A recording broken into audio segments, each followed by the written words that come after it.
Orang-orang yang selalu sulit dalam rezeki adalah orang-orang yang pikiran bawah sadarnya itu terdogma dengan kesulitan. Sebenarnya manusia itu nggak ada yang lupa. Nggak ada yang lupa. Hanya tidak ingat saja. Itu saja. Ketika dikasih clue kejadian yang pernah dialami di masa lalu, ya dia akan ingat kembali. Sesimpel itu. Kira-kira Anda setuju nggak kalau saya bilang mudah? Yang sulit itu mau atau tidaknya, itu saja sih. Saat memprogramnya itu mudah sekali. Bahkan tidak lebih dari 1 bulan. Dan bahkan itu mungkin kelamaan. Kalau Anda nyatakan saya mau memprogram pikiran bawah sadar saya, ya udah dari situ artinya Anda membuka diri untuk diprogram. Nah, mau tok tidak cukup, harus ada action. Harus ada aksi. Anda harus tahu caranya bagaimana memprogram pikiran bawah sadar. Ini ilmu pasti, teman-teman. Ini bukan mungkin. Jadi ada yang mengatakan bahwa bagaimana hidupmu itu ditentukan bagaimana Anda tidur dan Anda bangun tidur. Jadi bangun tidur harus sama seperti Anda akan tidur. Sesederhana itu. Tinggal pertanyaannya, ya itu lagi, mau atau tidak. Kalau mau, ya udah putusin, belajar.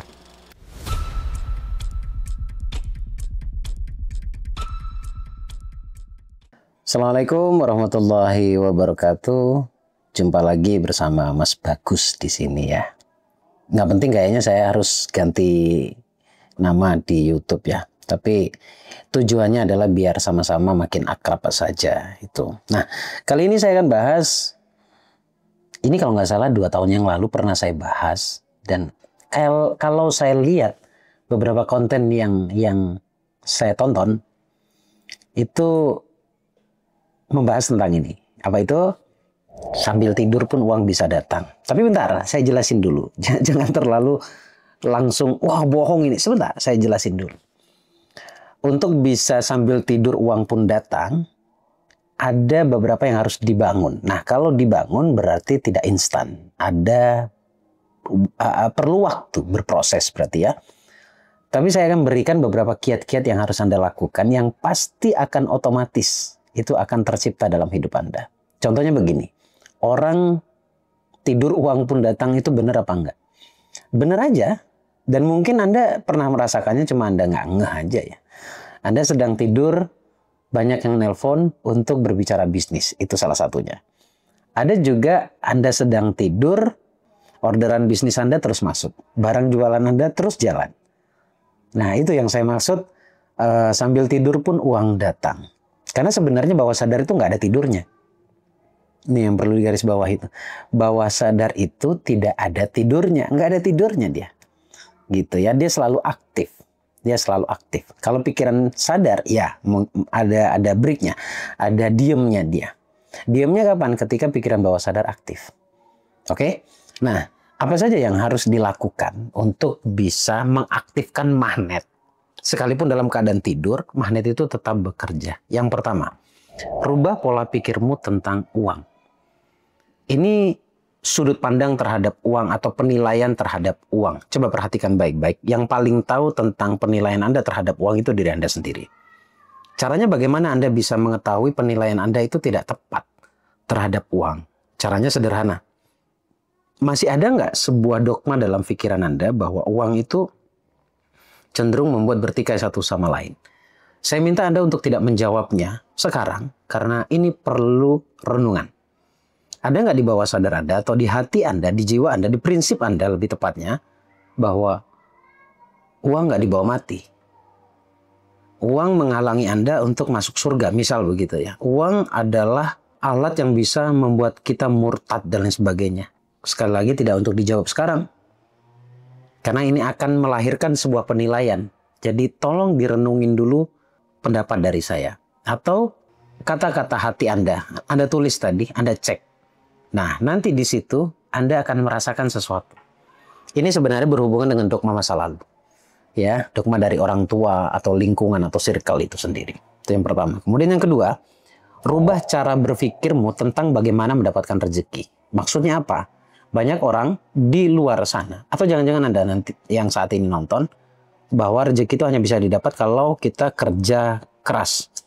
Kalau standarnya kerja keras, berapa banyak orang yang sudah kerja keras tapi rezekinya segitu saja? Coba saya minta Anda untuk juga berjalan pikirannya. Anda pasti pernah menemukan orang yang kerjanya nggak keras-keras banget, santai, tapi uangnya berlimpah atau rezekinya bagus. Ini sebagai bentuk pertimbangan saja ya, biar Anda berpikir saja ya. Ternyata banyak gitu lah. Ada orang yang bekerja lewat tenaganya. Naik satu level dari itu ada orang yang bekerja dengan akalnya atau dengan pikirannya. Naik satu level di atasnya lagi ada orang yang bekerja dengan hatinya. Nah, Anda ada di mana ini? Kami para pembicara itu bekerja lewat hati. Kalau bahasa saya ke istri saya beda kerjanya dengan orang lain. Kerjaan saya, kerjaan papa, yaitu kerjanya lewat energi. Karena ketika pikiran saya rancu saja, saya nggak mungkin untuk buat konten begini, nggak mungkin. Pikiran saya lagi kacau saja, saya nggak bisa bersandiwara di depan kamera begini. Kalau lagi ada masalah gitu ya, terus tiba-tiba saya bermanis-manis ria, sok-sokan kayak orang nggak ada masalah, itu nggak bisa saya. Jadi saya pastikan semua konten yang saya buat sedang tidak memikirkan masalah. Karena saya sadar bahwa yang bekerja adalah hati saya. Ada orang yang bekerja dengan pikirannya. Orang yang bekerja dengan pikirannya itu adalah orang yang misalkan dia seorang owner dalam sebuah bisnis. Yang kerja pikirannya. Dan maaf, orang yang bekerja dengan tenaganya adalah orang yang menstandarkan rezeki itu lewat tenaga. Sehingga dia dibuatnya oleh alam seperti itu. Jadi rubah cara berpikirmu tentang bagaimana rezeki itu datang. Rezeki itu sebenarnya tentang bab hati. Yang mau saya sampaikan di poin kedua ini adalah rezeki itu bab hati. Semakin hatimu baik, penilaianmu terhadap uang itu baik, kemudian cara berpikirmu tentang rezeki itu baik, terus Anda tahu konsep alam itu bekerja seperti apa dalam kehidupan kita, maka Anda akan dipenuhi dengan kemudahan. Itu yang kedua. Kemudian yang ketiga ini yang penting ya, program ulang pikiran bawah sadar.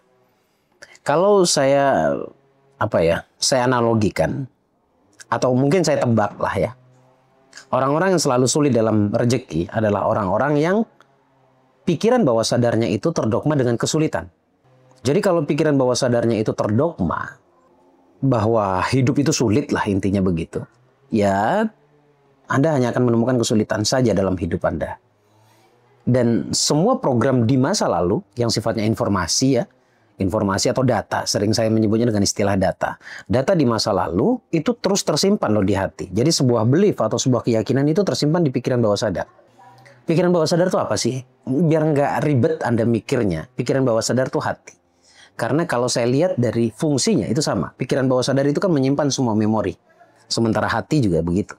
Hati itu menyimpan semua kejadian. Makanya sebenarnya manusia itu nggak ada yang lupa.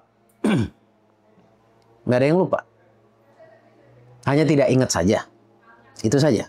Ketika dikasih clue kejadian yang pernah dialami di masa lalu, ya dia akan ingat kembali. Sesimpel itu. Nah, keyakinan agama, belief atau prinsip atau cara berpikir semuanya tersimpan di pikiran bawah sadar. Nah, kalau pikiran bawah sadarnya itu memang banyak sekali, dominan informasinya adalah kesulitan. Uang itu sulit didapat dan sebagainya, yang berhubungan dengan uang maksud saya prinsipnya, maka Anda akan terus hidup dalam kesulitan. Jadi penting untuk memprogram ulang pikiran bawah sadar. Namun sekarang pertanyaannya bagaimana caranya memprogram ulang pikiran bawah sadar? Kira-kira Anda setuju nggak kalau saya bilang mudah? Yang sulit itu mau atau tidaknya, itu saja sih. Saat memprogramnya itu mudah sekali. Bahkan tidak lebih dari 1 bulan. Dan bahkan itu mungkin kelamaan. Yang membuat sulit itu atau sulitnya adalah Anda memutuskan mau atau tidak. Karena bukan bisa atau tidak, tapi mau atau tidak. Kalau Anda nyatakan saya mau memprogram pikiran bawah sadar saya, ya udah dari situ artinya Anda membuka diri untuk diprogram. Nah, mau tok tidak cukup, harus ada action. Harus ada aksi. Anda harus tahu caranya bagaimana memprogram pikiran bawah sadar. Kalau Anda nggak tahu, Anda perlu temui orang-orang yang paham. Ya, sekarang pembelajaran tuh banyak sekali teman-teman dan gampang, mudah sekali. Anda bisa nonton di YouTube, bisa nonton di TikTok dan lain sebagainya. Kemudian Anda ikut pembelajarannya. Simple, nggak perlu beranjak dari rumah Anda. Tapi beda lagi kalau misalkan Anda mau bertemu dengan yang bersangkutan. Itu jauh lebih efisien karena ada pertukaran energi, pertukaran vibrasi di situ. Cara yang sering saya lakukan untuk memprogram pikiran bawah sadar adalah saya fokus pada 2 waktu dulu. Sehingga ini akan mempengaruhi kehidupan saya, keseharian saya dalam 24 jam hari saya. Ya, 24 jam kehidupan saya. Yang pertama adalah, ada dua waktu tadi saya sampaikan ke Anda. Yang pertama adalah akan tidur dulu. Akan tidur itu yang sangat penting. Akan tidur itu semua yang kita pikirkan itu langsung masuk ke dalam pikiran bawah sadar. Segimanapun, misal contoh ya, segimanapun dogma negatif saya, ketika saya intens, istiqomah, menjelang tidur, saya kendalikan pikiran saya, atau saya hanya buat pikiran saya berpikir positif, maka seiring berjalannya waktu, sesuatu yang paling dominan ini pun akan terkikis dengan sendirinya, atau yang negatif itu. Begitu juga sebaliknya, ketika dogma atau informasi di masa lalu Anda positif, misalkan seperti itu ya, tetapi ketika Anda akan tidur, Anda cenderung memikirkan dan merasakan hal yang negatif, maka lambat laun kehidupan Anda pun akan menjadi negatif. Ini ilmu pasti, teman-teman. Ini bukan mungkin. Jadi ada yang mengatakan bahwa bagaimana hidupmu itu ditentukan bagaimana Anda tidur dan Anda bangun tidur. Sesimpel itu. Nah, saya masih menjelaskan di waktu akan tidur. Ya, nah, akan tidurnya apa yang harus Anda lakukan? Pertanyaannya begitu ya. Simple. Setengah jam, 1 jam sebelum tidur, hindari melihat, mendengar, merasakan yang negatif. Apapun itu, baik itu sumbernya dari medsos, atau mungkin tetangga datang curhat ke Anda, nggak usah diterima dulu.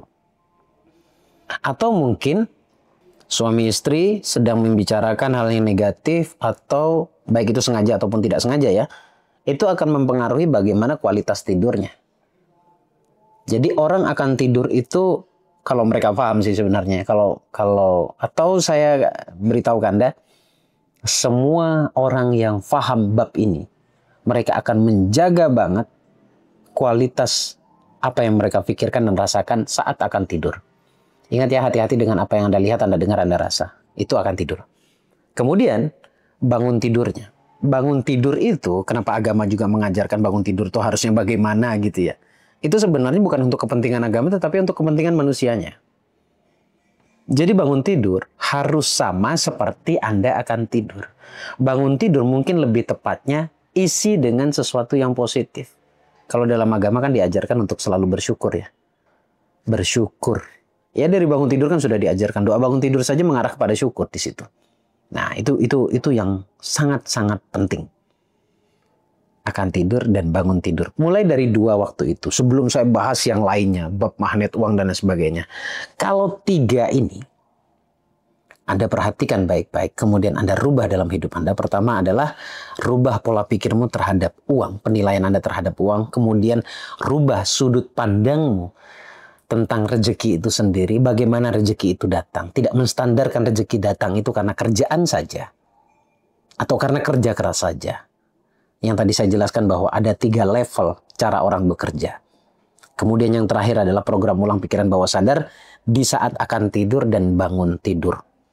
Perhatikan baik-baik, ini tidak membutuhkan waktu lama. Tadi saya sempat spill di awal, hanya membutuhkan waktu 1 bulan dan itu masih terlalu lama. Sebenarnya 1-2 minggu kalau Anda benar-benar puasa dari keluh kesah, tidak menilai negatif tentang uang itu sendiri. Uang itu benar-benar bisa membantu Anda menemukan kebahagiaan. Uang itu memang tidak dibawa mati, tapi manfaatnya dibawa mati. Ganti semua self-talk atau afirmasi yang negatif itu menjadi positif. Sesederhana itu. Tinggal pertanyaannya, ya itu lagi, mau atau tidak. Kalau mau, ya udah putusin, belajar. Kembali lagi ke diri Anda. Semoga bermanfaat. Assalamualaikum warahmatullahi wabarakatuh.